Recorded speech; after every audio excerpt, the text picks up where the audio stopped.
Wholeness and Balance Vibrations Tribe, it's always amazing to have another opportunity to connect with you. Stuff's moving super fast. A lot of things are happening. But I really wanted to take this moment to really talk to you about something that's very, very important.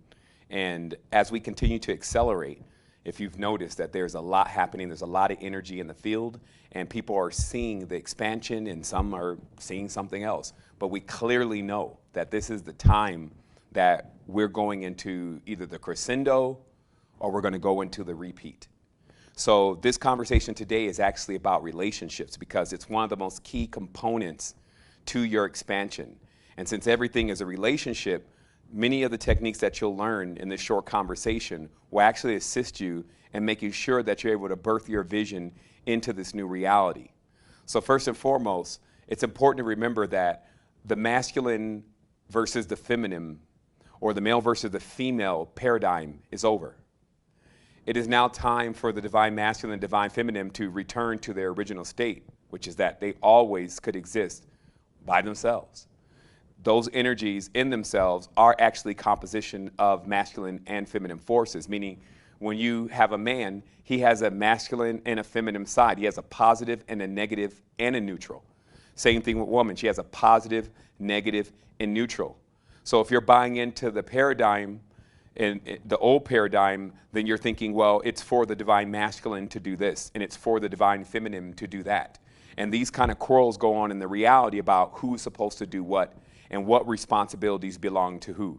But the truth is that we all have to get to a point where we stand on our own and we activate those forces within ourselves in equal balance. So that way, when we meet an external person that we want to have a relationship with, then we come to that relationship giving them the honor and the respect of doing the work.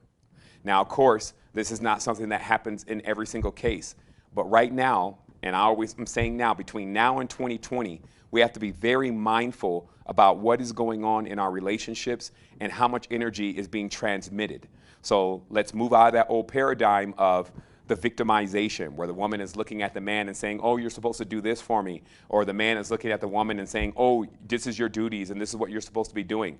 That's all old paradigm. New paradigm is about us both coming together as equal forces and then heading into this future so that we can guide our children and we can take care of our elders. So the next thing in this is what I call the law of possession. It's something that I talked about in some recent episodes, but I'll give it to you one more time. Just like the old folks say, you can't take it with you. And this means that no matter how much money you accumulate, no matter how much honors and riches on this planetary system, when you leave here, there's 100% chance that that money or any of those physical items are not going to go with you.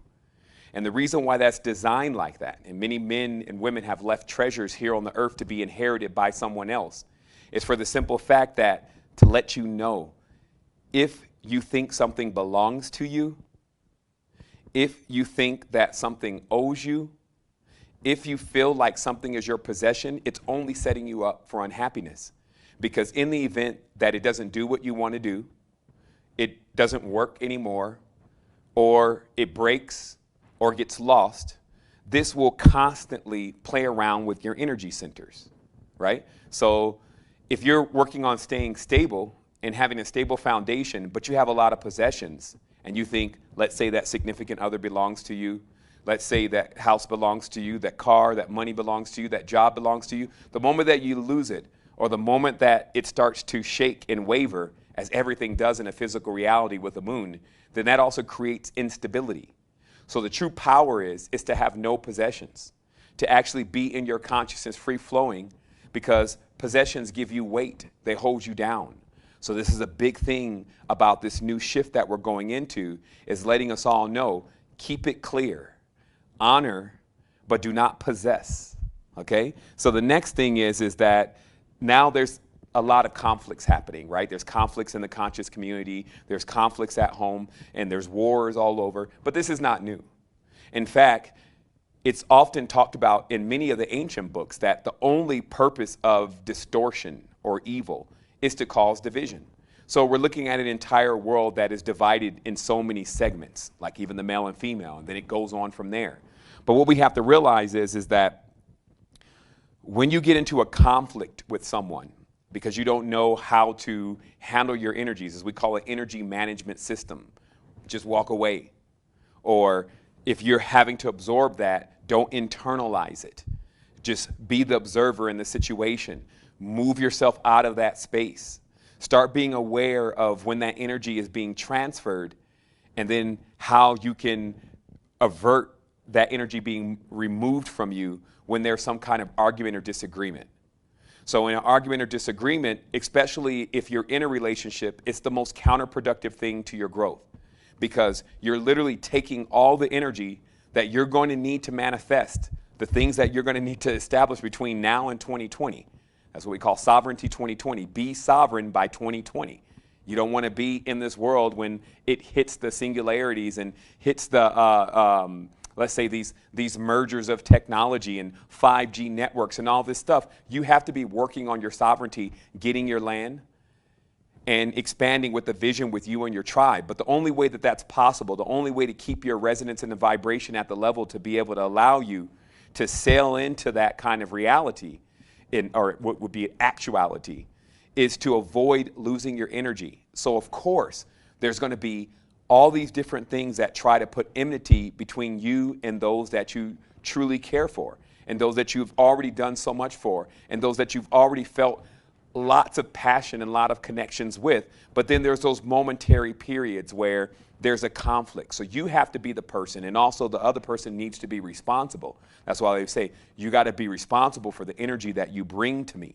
So make the other person responsible for the energy that they're bringing to you, but always realize in your mind and in your consciousness and in your soul that if you're expending energy and that energy becomes distorted, then it is your energy lost. And that energy is needed to manifest and to breathe life into your visions. So don't allow enmity to come in between you and your relationships and steal your energy and throw you off sync, because then you won't have the power that's necessary to make the magnetism truly happen. The next thing is actually the laws of resonance. And the laws of resonance is what really governs whether people stay together, where they drag each other down, or where they pick each other up. Resonance is vibes, right? It's that frequency that we're carrying. So as we're all progressing to become more and more whole every single day, we must progress on that mission together. If we choose for any reason, even in some of the closest relationships, if one chooses to stop while the other one is continuously rising in their awareness, then there will eventually be a separation. And that separation will have nothing to do with whether or not this person really wants to leave that relationship. It'll have to do with the amount of work that they're doing on themselves and the ability to begin to resonate into higher frequencies, which makes the other disharmonic frequencies not in proportion. So this means that in relationships, each person must work to go head to head with their progress. Always be there side by side, continuously encouraging each other to keep the progress going. But in the event one chooses not to have that continue that progress, then this will lead to eventual separation in the illusion. But here's another thing that's most important to remember. Every single time that we separate, we become weaker. So you want to work on pushing your resonance into those higher frequencies to where the tribes are already connected, to where there's no arguments, there's only happiness, there's only fulfillment, there's only knowledge and wisdom being shared. So just remember with that resonance also, if you choose to stay in something that's disharmonic for you, this is if the person is going down and you're trying to vibrate higher, if you choose to exchange energy with that person and give them excuses, or don't get out of the situation by not making an adept move, by making a real choice to move yourself into another space, what's ultimately going to happen is your resonation is going to be pulled down, it's going to stunt your growth, and it's going to throw you out of synchronicity. So this is something that's very important. It actually involves your soul. So no one is worth your soul. Very seldom do two people leave the world at the same time. Very seldom, if one person's eyes are closed, does the other person see darkness. So this is really an experience that is central to your growth, and your growth actually determines the field and the environment around you. So always remember resonance. And last but not least, because we're in physical bodies, just like nature, the body is a part of nature. So because of that, it also is moved about, its temperaments are moved about by the weather. So it's important to check the weather when you're experiencing a situation or you're going through something, because it will sometimes allow you, or actually in most cases allow you, to rise completely out of the body, out of the illusion, and realize, hey, I'm on full moon. Hey, I'm on equinox. Hey, I'm on new moon. This is why this is happening. And then you can move on from there. But to be ignorant, to think that the body is not affected by the celestial bodies, when you see the moon come out and make flowers grow and make crops grow and make waves bigger, and then you also see the sun come out and do the same thing, have great components to controlling things in this reality. So if we neglect for one moment to observe the weather, then oftentimes we can get into things that we regret. So let's say, for instance, at certain times, the male energy, because we're solar, could either be grumpy, could be sleepy, could be over energetic, all those different things that has to do with the solar cycles. And likewise with the feminine, the lunar cycles can affect them. The new moon, the full moon. So we must be mindful that these are all reaping and sowing cycles. That's all they are. You have 1 month of reaping and sowing cycles. That's from the time the moon goes from the new moon all the way to the full moon. And in that period, from coming from the new moon on, you're basically planting. And then when you get to the half or the quarter moons, and then you to the quarter moon, then the half moon, once that first phase is done, now you go into, and you're going into the waxing phase. Now you're going to reap what you sow, with everything coming into a crescendo around the full moon. So this means that if you have a new moon scenario going on where the energy is very low, you're getting into arguments, you're fighting, you're down in the dumps, you're not realizing that, hey, there's some strong lunar energies out here and I just need to relax and go ahead and tune in to myself and stay balanced. And you start planting lots of distorted seeds with arguments and conflicts, then it reaches a crescendo around the full moon. And then you're reaping what you're sowing. Now, all of these systems can be utilized to benefit you. They can be utilized to expand you beyond what you can ever even believe. But you must use them properly. This body is powerful. This consciousness is powerful. And nature is powerful. So when we're using that in the proper way and we're aware and we're mindful that, hey, you know what? Every single moment, where am I at right now? Oh, it's new moon. It's time to plant. Let's plant some very strong, very robust, very diverse seeds. And then as we go into this full moon, let's see those seeds come into fruition. One more very important thing. Remember, when we come together and we co-create, we're creating a womb in that respect alone. We can do it with our minds. And obviously, woman has a womb inside of our belly. We can create children. We can create new things. But it's most important to remember that when you have massive projections and visions, not only do they take more energy, they take more dedication, they take more awareness. It's also something that you really, really have to be in tune with, understanding how important it is for you not to fall down the ladder. That means for you not to keep moving up, moving up, moving up, and then have that point where you just completely regress in what you've been learning and what you've been experiencing. Because when you grow spiritually and you regress, you don't just go here, back to the same level again. You go here, right? As above, so below. So you don't hit the old point. That's why they say it's better that you had known nothing at all than to know everything and then not use it. So this is a very important time, family. We have a lot of things happening right now in the world. There's a lot of balanced things happening in the conscious communities. We ourselves are putting a community together here in Costa Rica, the mindful community. We're actually launching into cryptocurrencies and starting our own bank. We have ambassador training going on where we're teaching people about how to maneuver in the fake matrix, and likewise how to expand beyond this fake matrix, how to balance out these two fields, how to learn about nature, how to get yourself together. So you can actually join us in any of those events, but you can always trust that even if you don't, I'm going to be here for you. You can send questions into the network. Someone will be there to answer. This is what we're doing for each other. It's about being very mindful about what we're doing right now and not letting this opportunity escape us, and not allowing the monkey mind and those parts of the consciousness to think that we're in the same situation that we were always in, that we're in the past. No, this is the expansive present. And the more you utilize it and the more you grow with it, the more it will deliver for you.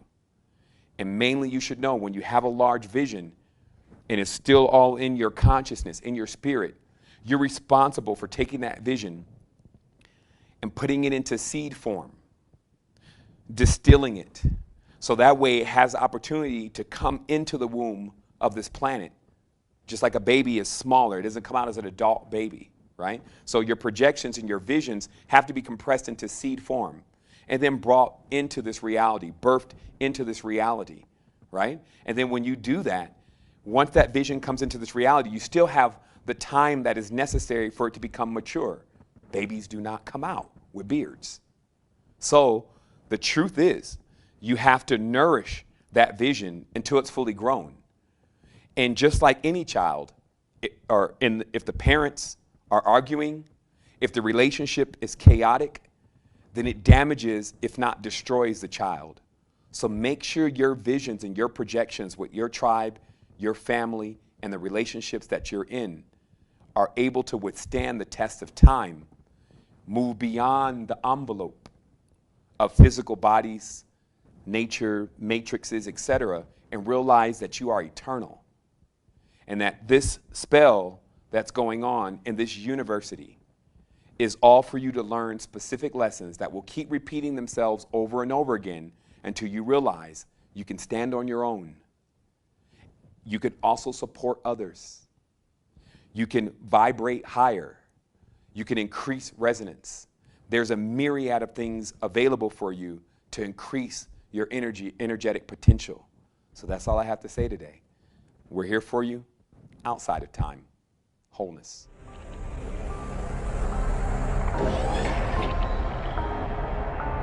Ladies and gentlemen, welcome to the next generation of science. Is there any way in which one's mind can be